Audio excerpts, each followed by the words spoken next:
మా సీతారామ సాగర్కు నీటి కేటాయింపులు కేంద్ర ప్రభుత్వం 10 ఏళ్ల నుంచి ఆపుతున్నదంటే మోడీ గారు ఆపినట్టే, కిషన్ రెడ్డి గారు చెప్పినట్టే కదా. ఈ లాజిక్ ఎందుకు మిస్ అవుతున్నావు కిషన్ రెడ్డి గారు అని నేను అడుగుతున్నా. వస్తేనేమో ఆయన కథలు రాసుకుంటాడంట, రాకపోతేనేమో రేవంత్ రెడ్డి ఏం చేయలేదంటాడంట. నేను 55,000 ఉద్యోగాలు ఇచ్చిన, సంవత్సరానికి 2 కోట్ల ఉద్యోగాలు ఇస్తా అన్నాడు. 12 ఏళ్ళైంది ప్రధానమంత్రిగా మోడీ పదవి చేపట్టి 24 కోట్ల ఉద్యోగాలు ఇవ్వాలి. తెలంగాణ రాష్ట్రంలో నేను ఎల్బీ స్టేడియంలో తలలు లెక్కగట్టి 55,163 మందిని నేను తలలు లెక్కగట్టిస్తా. మీ మోడీ తెలంగాణలో ఎన్ని ఉద్యోగాలు ఇచ్చిండో నువ్వు లెక్కగట్టి చెప్పు కిషన్ రెడ్డి అని నేను అడుగుతున్నా. అయితే గీతే మోడీ ఇచ్చింది 2 బోడి ఉద్యోగాలు, ఒకటి కిషన్ రెడ్డికి, రెండోది బండి సంజయ్కి. ఇదంతా ఎట్లుందా అంటే గుండు అరగుండు బ్రహ్మానందం దగ్గరికి పోయినట్టు ఉంది. ఇవాళ నువ్వు ఏం తెచ్చినావో చెప్పు. ప్రత్యేకంగా నీ నియోజకవర్గంలో సికింద్రాబాద్లో వర్షాలు వచ్చి వరదల్లో మునిగిపోతే ఆనాడు హైదరాబాద్ ప్రజలకు లారీ పోతే లారీ ఇస్తాన్నారు, ఆటో పోతే ఆటో ఇస్తాన్నారు, బండి పోతే బండి ఇస్తాన్నాడు బండి సంజయ్ గారు. ఏమిచ్చిరు సిల్లి గవర్నర్ని ఇచ్చిరా అని నేను అడుగుతున్నా. ఏమి ఇయ్యలేక చేతగాక కేటీఆర్ మాట్లాడుతుంటే అసహనం అక్కసుగా అనిపిస్తుంది, కిషన్ రెడ్డి మాట్లాడుతుంటే అసూయగా అనిపిస్తుంది. ఎందుకంటే ఆయన నేను ఒక దగ్గరనే పెరిగినాం కొంతకాలం. అరే నాకంటే ముందుగాల నాకంటే చిన్నోడు తెలంగాణకు ముద్రైందని కడుపు నిండా అసూయ కుళ్ళు పెట్టుకొని కాళ్ళ కట్టె పెట్టే పని చేస్తున్నాడు కిషన్ రెడ్డి. నువ్వు ఇట్లాంటి తప్పుడు పనులు చెయ్యకు. ఎక్కువ రోజులు ముసుగు దొడుక్కొని నడపలేవు. మొన్నటికి మొన్న మనోహర్ లాల్ ఖట్టర్ కేంద్ర మంత్రి హైదరాబాద్కు వస్తా అంటే మొదట రాకుండా అడ్డుకున్నాడు, రెండవసారి వచ్చిండు. ఆయన పట్టణాభివృద్ధి శాఖ మంత్రి, విద్యుత్ శాఖ మంత్రి, గృహ నిర్మాణ శాఖ మంత్రి.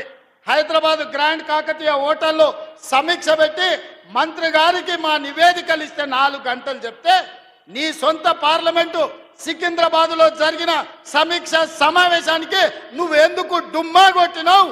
నువ్వెందుకు మనోహర్ లాల్ ఖట్టర్ను మెట్రో ఇవ్వమని అడగలేదు, పేదోళ్ళకి ఇందిరమ్మ ఇండ్లు ఇవ్వమని అడగలేదు, ఇవాళ విద్యుత్తులో ఆర్థిక సహాయాన్ని ఇవ్వమని ఎందుకు చెప్పలేదు కిషన్ రెడ్డి గారు? దీన్ని బట్టి నీ కుళ్ళేందో నీ అసూయేందో కళ్ళకు కనిపిస్తలేదా అని నేను అడుగుతున్నా. కానీ అదే సమావేశానికి ఈటల రాజేందర్ గారు వచ్చి మెట్రోను మేడ్చల్ వరకు ఇవ్వమని అడిగిన మాట నిజం కాదా? హైదరాబాద్కు మంత్రి వస్తే తెలంగాణ అభివృద్ధి కోసం సమీక్ష చేస్తే 10 సార్లు నేను నీ చుట్టూతో తిరిగి మా అధికారులందరినీ ఇంటికి పంపించి నివేదికలు ఇస్తే మంత్రి వచ్చినప్పుడు నువ్వు రావా? ఏం పని చేస్తున్నావే కిషన్ రెడ్డి?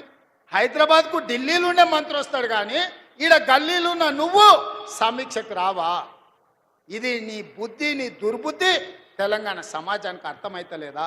ఇంత కుళ్ళెందుకు కిషన్ రెడ్డి నీకు?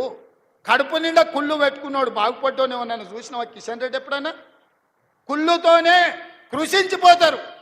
నీకు నిజంగా చిత్తశుద్ధి ఉంటే 10 తారీఖు నుంచి పార్లమెంటు రాబోతుంది. తొందరలోనే మా భట్టి విక్రమార్క గారు తెలంగాణ నుంచి ఉన్న పార్లమెంటు సభ్యులను రాజకీయాలకు అతీతంగా 17 మంది లోక్సభ సభ్యులను 7 మంది రాజ్యసభ సభ్యులను ఇంక్లూడింగ్ కిషన్ రెడ్డి అండ్ బండి సంజయ్ని సచివాలయంలో సమీక్ష పెట్టండి. తెలంగాణ రాష్ట్రానికి రావచ్చిన ప్రాజెక్టుల వివరాలు, తీసుకోవాల్సిన అనుమతులను పవర్ పాయింట్ ప్రజెంటేషన్ మీరు ఇవ్వండి. అవన్నీ తీసుకొని ఢిల్లీకి వెళ్దాం, మోడీని కలుద్దాం, తెలంగాణకు సాధించుకుందాం. నిర్మలా సీతారామన్ గారు ఈరోజు తమిళనాడుకు మెట్రో తీసుకుపోయింది.